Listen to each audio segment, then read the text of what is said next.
CTE, chronic traumatic encephalopathy, better defined as brain damage, is a neurodegenerative disease often associated with repetitive head trauma, and it poses a significant threat to the long-term health of fighters.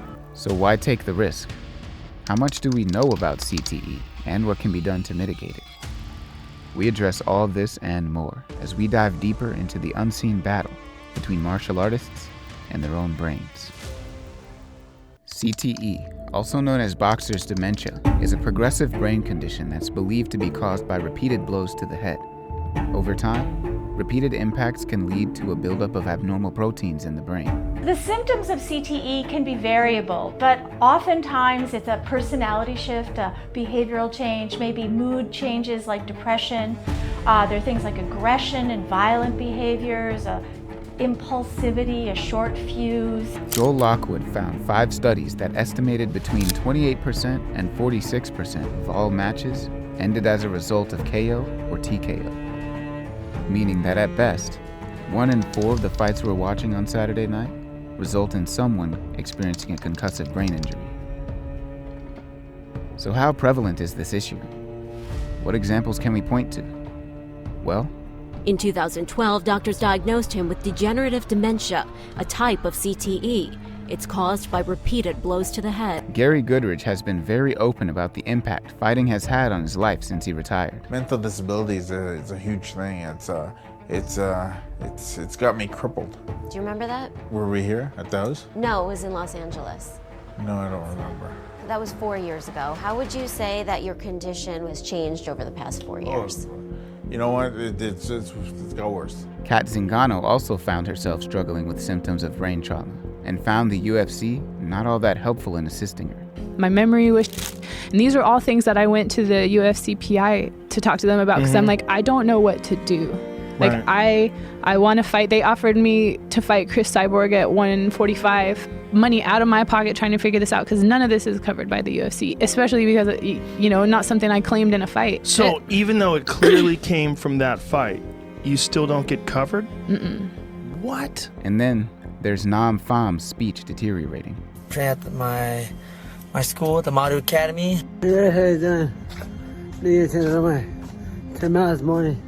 One recent UFC veteran to make the news was Julie Kedzie. After retiring from mixed martial arts in 2013, Kedzie reported to have suffered from depression, anxiety, hyperactivity, impulsiveness, and lack of sleep since wrapping up her fighting career. All of these are symptoms of traumatic encephalopathy, and in late 2023, Kedzie agreed to donate her brain for research after she dies. It is worth noting, Julie never suffered a single knockout loss and still experiences the repercussions of traumatic brain injury. But how can this be? Well, research now shows that even an impact to the brain as innocuous as heading a football can still count as a subconcussive episode.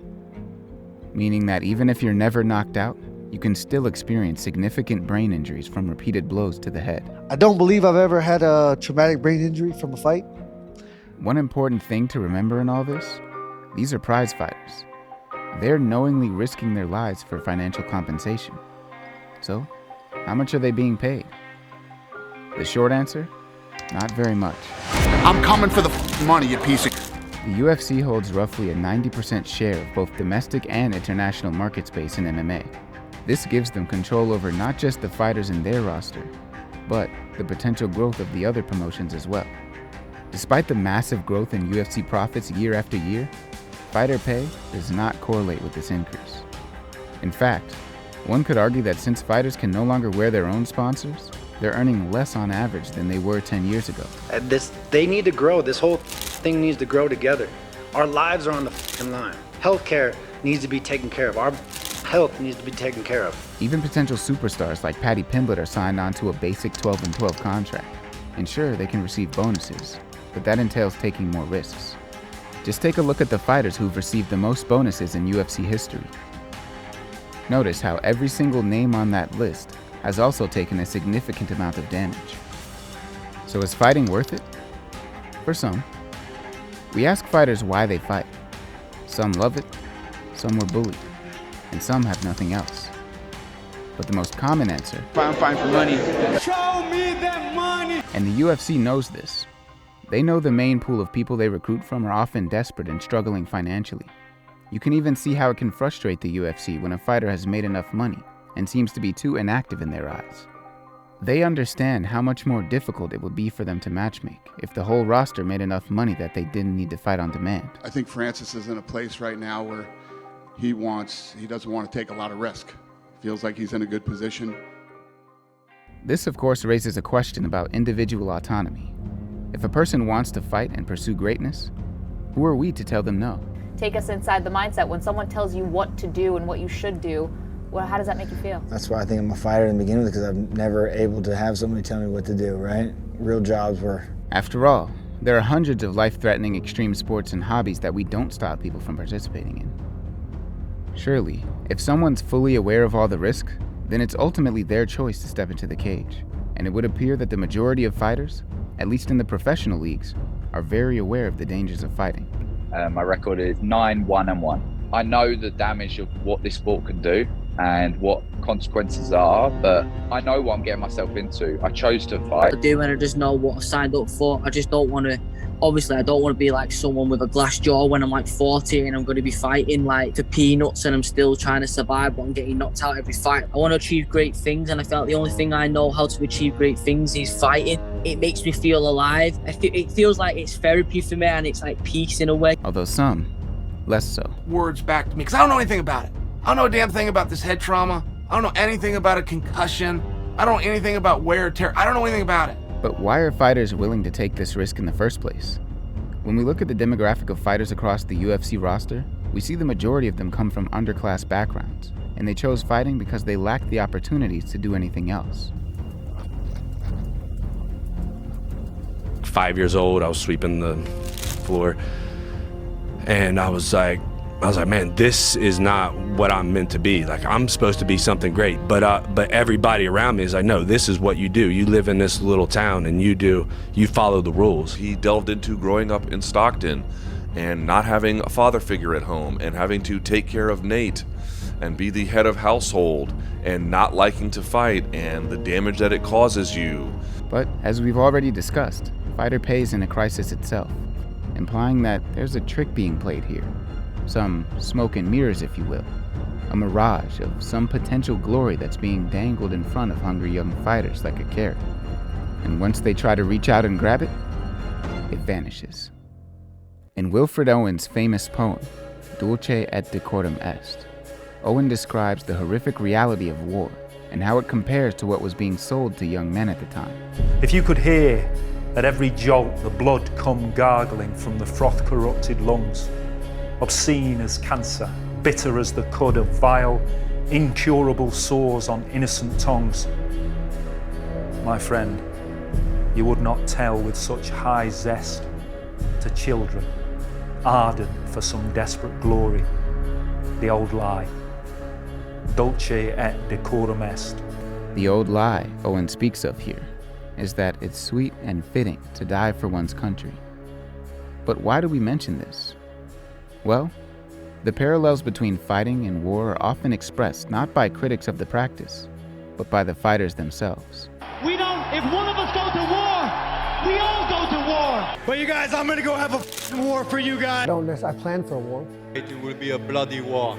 And it's gonna be an absolute war, and we're gonna be thankful. This is the art of war. Despite all we know about the horrors of war, our governments are still successful in recruiting new troops into their front lines. This is because the old lie is still sold to us today. But not all of us. Specifically, advertisements tend to sell the military lifestyle to the young and disenfranchised. I left school at 16, broke my arm, broke the bank. 18, I worked nights in the castle. Sure, I was born in Carlisle, but I was made in the Royal Navy. We see a similar depiction happening to the UFC fighters today also. They're sold a violent and glorious path to immortality, and some do appear to achieve this dream. But for the overwhelming majority who don't, it's only a matter of time before the UFC's own old lie reveals itself. I don't want to be a hero. No, we got this, Max. No, You're a champion. I don't have it. You're a champion. Stop it. I don't have it. Stop it. You're a champion. As it turns out, If you take a poor and uneducated man and convince him he's going to be a world champion and a millionaire one day, he'll be willing to risk it all on ESPN for $12,000. Most fighters, of course, never become champions or superstars. Once most fighters realize they've been sold this lie, it's too late. They've already been chewed up and spat out by the combat sports machine, left broke with few employable skills and potential brain damage. Some fighters seem at peace with the fact that they may suffer from CTE in the future, either believing that it simply won't happen to them, or if it does, it'll be worth it, because they will be a champion. But as we all know, anyone can get caught. I've always felt I was winning the fight and I got caught. Anderson. Oh my, he got hit! Looking to finish him! The champion throws a knee to the jaw! He's hurt him 3 times in the last 60 seconds. And if anyone can get caught, anyone's life can change. I was a professional boxer from Puerto Rico. Wow. And they found lesions in my brain, and which led to further studies, and I found that I have dementia. Believing you'd survive this gauntlet unscathed is to believe you're impervious to bullets. I don't want that type of life for myself. I want to be the greatest fighter ever. The reason both of these recruitment strategies work is because these young men tend to be desperate for a way out of the monotony of their regular lives. They want to fulfill the expectations they have of what a man should be, and both war and fighting fit this criteria. They're willing to risk their health and even their lives on the altar of glory. Outside of a drastic change to the rules, a miracle drug, or some undiscovered medical procedure, very little can be done to make fighting safe. It's like smoking. There isn't a safe way to do it. The only way to make CTE make sense is to finally make it worth the risk. When Nick Diaz was preparing to make his most recent comeback against Robbie Lawler, people debated whether or not the legend's speech had begun to slur. I don't like you for that. If I'm looking in at me and you do that, I'm like, why?